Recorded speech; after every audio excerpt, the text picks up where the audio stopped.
Hello बच्चों, आज मैं तुम लोग को एक क्यूबिक एक्सप्रेशन का क्वेश्चन कराने जा रहा हूँ जिसमें strictly increasing, strictly decreasing, bounded और मैक्सिमा मिनिमा के बारे में हमें सोचना है। ठीक है, तो पहले इस क्वेश्चन को देख लीजिए। बड़ा आसान सा क्वेश्चन है। इफ एफ एक्स बराबर X cube plus 2 plus B X square plus C X plus D, एक क्यूबिक फंक्शन दिया हुआ है और 0 less than B square less than C, then in minus infinite to plus infinite F X के बारे में आपको पता लगाना है। ठीक है, तो देखो ऑप्शन में स्ट्रिक्टली इंक्रीजिंग, स्ट्रिक्टली डिक्रीजिंग दिख रहा है, तो इसका मतलब ये हुआ कि हमें एफ डैश एक्स तो करना पड़ेगा ना, और मैक्सिमा मिनिमा के बारे में भी कुछ लिखा हुआ है, तो जाहिर सी बात है एफ डैश एक्स में तो हमें जाना ही पड़ेगा।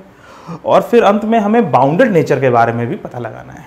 ठीक है, जब किसी फंक्शन की वैल्यू फाइनाइट से फाइनाइट तक जाती है, जैसे साइन एक्स फंक्शन होता है ना, तो -1 से +1 के बीच में उसके वाई की वैल्यू होती है हमेशा, तो उसे बाउंडेड कहते हैं। कॉस एक्स बाउंडेड फंक्शन है, tan x अनबाउंडेड है। क्यों? क्योंकि माइनस इन्फाइनाइट से प्लस इन्फाइनाइट जा रहा है। e पावर x कैसा फंक्शन है? e power x F X बराबर ई पावर x लिखा हो, एफ एक्स बराबर ई पावर x, तो ये अनबाउंडेड है। क्यों? क्योंकि इसकी वैल्यू ओपन ब्रैकेट 0 से इन्फाइनाइट तक जा रही है। तो इन्फाइनाइट तक जा रहा है ना, इन्फाइनाइट या माइनस इन्फाइनाइट कहीं दिख जाए रेंज में, तो समझ लो अनबाउंडेड है। तो बाउंडेड ये कहा जा रहा है कि एफ एक्स बाउंडेड है। ठीक है, चलो देखते हैं क्या होता है, इस क्वेश्चन को सॉल्व करते हैं। तो सबसे पहला काम एफ डैश एक्स कर लीजिए। F dash X 3x square plus 2bx प्लस सी आएगा। ठीक है, अब ये बन गया क्वाड्रेटिक, और क्वाड्रेटिक के बारे में हमें बहुत नॉलेज है, मतलब आप लोगों ने पढ़ा होगा ना क्वाड्रेटिक के बारे में। क्या पढ़ा हुआ है? एक्स स्क्वायर का कोफिशिएंट अगर पॉजिटिव होता है तो कॉनकेव अपवर्ड होता है, और एक्स स्क्वायर कोफिशिएंट अगर निगेटिव होता है तो कॉनकेव डाउनवर्ड होता है। तो मेरे बच्चों को बहुत नॉलेज है। ठीक है, अब देखो एफ डैश एक्स बराबर 3x स्क्वायर प्लस 2bx प्लस सी लिखा हुआ है, इसका ए पॉजिटिव है, मतलब ये कॉनकेव नेचर ही है, कॉनकेव अपवर्ड नेचर है इसका। अच्छा, फिलहाल इसका डिस्क्रिमिनेंट निकालते हैं, डिस्क्रिमिनेंट से बहुत चीज़ें पता चल जाती हैं। ठीक है, तो इसका डिस्क्रिमिनेंट कितना आएगा? 2b का होल स्क्वायर माइनस 4 × 3 × c। ठीक है, मतलब 4b स्क्वायर माइनस कितना जाएगा? 3c, है ना? सही है, करेक्ट।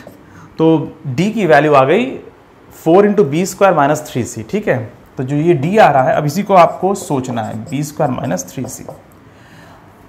कंडीशन ये दिया हुआ है, अगर ये कंफर्म हो जाए कि d जो है 0 से बड़ा है या 0 से छोटा है, तो हम लोग बहुत चीज़ें बता सकते हैं इस d को देख करके। तो यहाँ पर तो b square less then c दिया हुआ है, और यहाँ पर b स्क्वायर माइनस 3c दिया हुआ है। तो देखो इसको हम लोग लिख सकते हैं b square minus c minus 2c, ये लिख सकते हैं, चेक करो, सही है। अच्छा, इसको लिख सकते हैं 4 × b स्क्वायर माइनस c और माइनस 8c। ठीक है, या 4 × b square minus c plus minus 8c, correct, ये ले सकते हैं ना।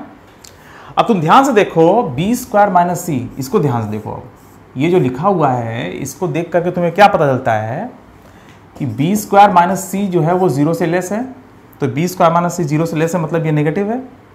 ठीक है, और c जो है वो 0 से बड़ा है, तो जाहिर से माइनस 8c क्या है? ये भी नेगेटिव है। तो कुल मिला के ओवरऑल ये नेगेटिव आ रहा है। ठीक है, तो हम ये कह सकते हैं कि जो d है वो लेस देन 0 है, कंफर्म। तो जब d लेस देन 0 है, कंफर्म हो गया, तो इसका मतलब ये हुआ कि f डैश x जो है, इस जो f डैश x है, मैं f x के बारे में नहीं कह रहा हूं, मैं f डैश x के नेचर के बारे में कह रहा हूं। f डैश x का जो ग्राफ है वो इस तरह से जाएगा, मतलब ये हमेशा 0 से अधिक होगा। क्यों? क्योंकि x स्क्वायर कोफिशिएंट पॉजिटिव है, और साथ साथ इसका डिस्क्रिमिनेंट लेस देन 0। जब डिस्क्रिमिनेंट लेस देन 0 है तो f डैश x का 0 होगी ही नहीं, हमेशा 0 से अधिक ही होगी। ये f डैश x का नेचर है, ध्यान रखना। हम f x के बारे में आइडिया लगा रहे हैं, f डैश x है, f डैश x का नेचर है। हम ये कह सकते हैं कि f dash x must be greater than 0, ये कह सकते हैं कि नहीं? बोलो, अगर इसका a पॉजिटिव है और d लेस देन 0 कंफर्म हो गया, तो इसका मतलब ये हुआ कि ये जो 3x square plus 2bx plus c है, ये हमेशा 0 से बड़ा है। तो जब f डैश x 0 से ज़्यादा ही है, तो कंफर्म हो गया 0 से ज़्यादा है, तो इसका मतलब लगातार ये इंक्रीजिंग फंक्शन है, और लगातार इंक्रीजिंग फंक्शन है, तो इसका जो ग्राफ बनेगा, एफ एक्स का जो ग्राफ बनेगा, वो कैसा बनेगा? वो लगातार ये इंक्रीज करता चला जाएगा।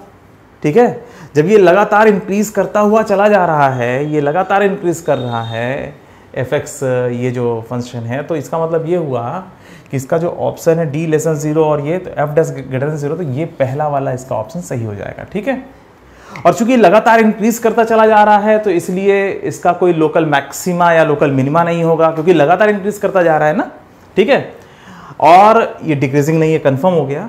और चूंकि एफ एक्स की वैल्यू, एक्स की वैल्यू अगर इन्फानाइट रखोगे तो वाई की वैल्यू इन्फानाइट तक पहुंच जा रही है, और एक्स की वैल्यू माइनस इन्फानाइट रख रहे हो तो वाई की वैल्यू माइनस इन्फानाइट पहुंच जा रही है। एक्स क्यूब टर्म को देखने पर पता चलता है।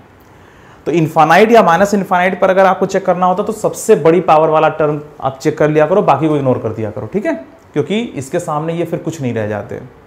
तो अगर एक्स की वैल्यू इन्फानाइट जाएगी तो वाई की वैल्यू इन्फानाइट जाएगी, एक्स की वैल्यू माइनस इन्फानाइट जाएगी तो वाई की वैल्यू माइनस इन्फानाइट जाएगी। तो ये जो है एफ एक्स का जो रेंज है उसमें माइनस इन्फानाइट से प्लस इन्फानाइट हो रहा है, ठीक है। रेंज जो है माइनस इन्फानाइट से प्लस इन्फानाइट तक है। तो इसका मतलब ये हुआ कि एफ एक्स अनबाउंडेड है, बाउंडेड नहीं है, ठीक है। तो इसका सिर्फ एक ही ऑप्शन होगा, एफ एक्स स्ट्रिक्टली इंक्रीजिंग। समझ में आ रहा है बच्चों? तो जब कभी आपको स्ट्रिक्टली इंक्रीजिंग, स्ट्रिक्टली डिक्रीजिंग दिखाई दे ऑप्शन में तो तुरंत एफ डैश एक्स निकालिए, और किसी तरीके से ये चेक कर लीजिए कि एफ डैश एक्स 0 से बड़ा है या 0 से छोटा है, या एफ डैश एक्स की वैल्यूज जो है 0 हो रही है नहीं हो रही है। तो एफ डैश एक्स से बहुत कुछ पता चल जाता है। अगर एफ डैश एक्स हमेशा 0 से बड़ा है तो वो लगातार इंक्रीजिंग है।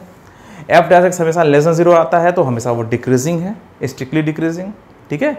और अगर जो है एफ डैश एक्स की वैल्यू 0 से ज़्यादा और 0 से कम दोनों है, दोनों पॉसिबिलिटी बन रही है, एफ डैश एक्स हमेशा 0 से ज़्यादा या हमेशा 0 से कम ऐसा नहीं आ रहा है, तो जाहिर सी बात है वो इंक्रीज करके डिक्रीज किया होगा या डिक्रीज करके इंक्रीज किया होगा। जाहिर सी बात है या तो मैक्सिमा या तो मिनिमा की तरफ वो बढ़ चुका है। मैक्सिमम मिनिमा के बारे में फिर सोचते हैं।